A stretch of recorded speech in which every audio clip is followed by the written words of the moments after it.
국제처 주간 해외 파견 박람회가 개최됐습니다. 성황리에 마친 대동제에서 음식의 가격이 비쌌다는 의견이 나오고 있습니다. 축제 때마다 붐비는 외부인들로 인해 정작 우리 학교 학생들이 공연 관람 시 불이익을 겪고 있습니다. 대학 교육 혁신과 4차 산업혁명을 주제로 초청 강연이 개최됐습니다. 클린 주점 캠페인 우수 주점 시상식이 열렸습니다. 학우 여러분 안녕하십니까? ABS 뉴스 윤재현입니다. 첫 번째 소식입니다. 지난 5월 23일부터 25일 우리 학교 국제처에서 주관한 해외 파견 박람회가 성황리에 마쳤습니다. 이번 박람회는 재학생들을 대상으로 해외 파견 프로그램에 대한 다양한 정보를 제공해줬다고 합니다. 노주현 기자가 알아봤습니다. 지난 5월 23일부터 25일 우리 학교 국제처에서 주관하는 해외 파견 박람회가 열렸습니다. 우리 대학 재학생들을 대상으로 한 이번 박람회에서는 해외 파견 프로그램의 종류와 지역, 대학별 장점을 안내했습니다. 스터디 어브로드 페어 이 행사는 전체적인 해외 파견 프로그램 설명회하는 거랑 이렇게 야외 부스에서 외국인이 직접 정보를 알려주는 거 하나, 그리고 실제로 그 자매 대학교에 갔다 온 선배들이 이제 후기를 알려주는 그 세 개 진행되는데요. 저희 아직 교환학생 프로그램 지원해 본 적 없는 공국대학교 학생분들에게 어떻게 하면 지원할 수 있는지, 그리고 어떤 대학교가 있는지 이런 정보를 알려주려고. 이번 박람회는 프로그램 소개 외에도 교환학생 참가자들의 발표, 파견 지역별 상담 부스 운영 등 다양하게 구성됐습니다. 특히나 박람회에 참여해 온라인 설문을 작성한 학생들은 2018학년도 1학기 파견 교환학생 지원 시 가산점이 주어져 학생들의 눈길을 더욱 끌었습니다. 갔다 오신 선배들이 알려주신 정보를 통해 이렇게 교환학생을 하면 지원할 수 있다는 것을 알게 되어서 좋은 강의였습니다. 이번 해외 파견 박람회는 학생들이 주도적으로 참가하여 더욱 의미 있는 박람회였습니다. ABS 노주현입니다. 지난 15일부터 17일까지 성황리에 마친 우리 대학 대동제에서 음식의 가격이 비쌌다는 지적이 나오고 있습니다. 축제를 방문했었던 학우들 뿐만 아니라 외부 손님들까지도 가격 문제에 대해 불만을 토로하고 있는 것으로 알려졌는데요. 김선호 기자가 전해드립니다. 요즘 페이스북 대나무숲 글들을 중심으로 축제 기간 동안 팔았던 음식들이 양에 비해 가격이 비싸다는 지적이 계속해서 나오고 있습니다.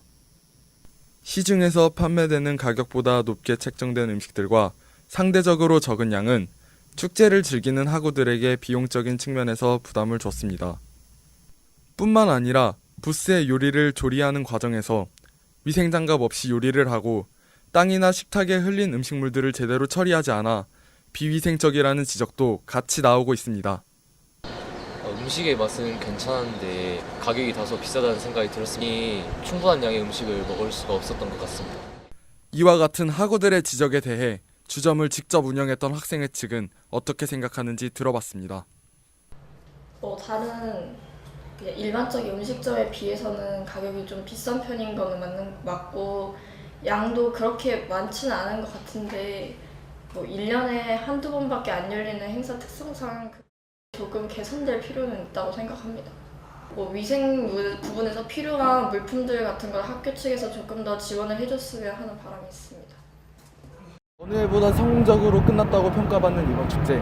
하지만 음식 가격과 위생 문제에 대한 개선은 내년 축제를 위해 필요할 것으로 보입니다. ABS 김선우입니다.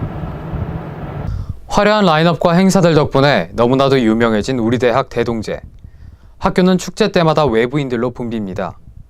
하지만 정작 우리 학교 학생들이 연예인 공연 관람 시 불이익을 겪고 있다고 하는데요. 자대생을 더 배려할 방안은 없는 걸까요? 박선영 기자의 보도입니다. 대동제가 끝나니 건국대학교 대나무숲엔 축제에 관련된 이야기들이 쏟아져 나옵니다. 그중 많은 학생들이 공감을 표시한 글입니다. 축제 연예인 공연 시 자대생 관객을 우대해달라는 의견이었습니다. 우리 대학 축제는 화려한 라인업과 다양한 놀거리로 매우 유명합니다. 때문에 공연장인 노천극장 및 대운동장은 축제를 즐기러 온 외부인들로 가득합니다. 이 수가 무시할 수 없게 되자 정작 자대생들이 초청 연예인을 가까이서 볼 수 없는 상황에 이르릅니다. 이에 총학생회 청춘어람은 팔찌로 자대생을 구분해 입장시키려 했으나 이번 축제엔 실행하지 못했습니다. 올해 갑자기 학생분들한테 그런 공지를 드리고 판매를 진행을 하게 되면 학생분들께서 전달이 확실히 되지 않으면 막상 공연에 오셨을 때 충분히 당황하실 수 있는 부분이고, 사전에 안내를 해드리기 위해서는 좀 더 장기간에 걸쳐서 홍보를 진행해야 되기 때문에 저희가 일단 올해에는 진행을 하지 않기로 했습니다. 자대생과 외부인을 구분할 때 생기는 또 다른 문제점은 구역의 통제입니다. 제가 서 있는 곳은 노천극장의 스탠딩 구역입니다. 펜스로 인원을 구분하기엔 다소 넓은 규모입니다. 연예인 공연 진행하기에 앞서 계시던 모든 학우분들을 다 이제 나가시라고 한 다음에 다시 통제하기가 현실적으로 좀 무리가 있는 부분이어서 추후에 2학기 전학대회나 이제 추후에 학생 대표자분들하고 논의를 거쳐서 내년부터는 좀 도입을 할 수 있도록 준비를 하고 있습니다. 좋은 안건이 의결돼 내년에는 보다 자대생을 배려한 축제를 맞이하길 기대해봅니다. ABS 박선영입니다. 지난 23일 학생회관 프라임홀에서 대학 교육 혁신과 4차 산업혁명을 주제로 백성기 포스텍 명예교수의 초청 강연이 개최됐습니다.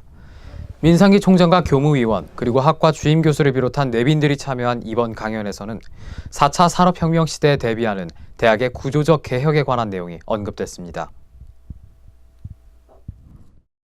지난 26일 학생회관 프라임홀에서 클린주점 캠페인 우수주점 시상식이 열렸습니다. 클린주점 캠페인이란 축제 주점의 옳은 방향을 제시하기 위해 기획된 것으로 부스 신청서 내에 주점별 테마 및 세부 내용을 기입하게 해 상업성과 선정성을 지향하였습니다. 이날 시상식에서는 건축대학 학생회, 수학교육과를 비롯한 19개의 주점이 우수주점으로 선정됐습니다. 학사 소식입니다. 2017학년도 교직과정 이수 신청을 안내합니다. 교원 자격증의 종류는 중등학교 정교사이며 교직과정이 설치된 학과의 2학년 재학생 중 3, 4학기 등록생을 대상으로 합니다.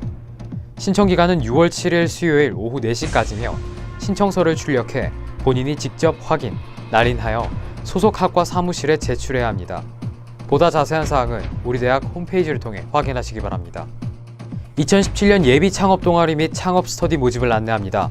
창업에 관심 있는 건국대학교 재학생 모두를 대상으로 하며 팀명당 3명 이상으로 구성돼야 합니다.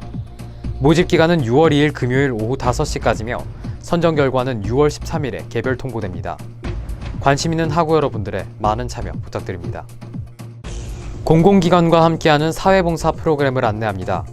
이번 사회봉사 프로그램은 총 4개의 프로그램으로 진행되며 일정 및 활동 내용 확인 후 원하는 것을 택일해 신청하면 됩니다. 선발 방법은 서류 전형이며 신청 기간은 6월 16일 오후 3시까지입니다. 기관 인증 수료증, KUM 마일리지, 수기 공모 시상금 등 다양한 혜택이 있으니 관심 있는 학우 여러분들의 많은 참여 부탁드립니다. 성공적으로 마무리됐다는 평가를 받는 이번 축제. 하지만 소셜미디어 등의 다양한 매체를 통해 축제에 대한 학우들의 비판의 목소리도 나오고 있습니다. 이러한 비판을 기회로 모두가 고개를 끄덕일 수 있는, 모두가 즐거운 축제 문화를 만들어 나가길 바랍니다. 뉴스 마치겠습니다. 시청해주신 학우 여러분 고맙습니다.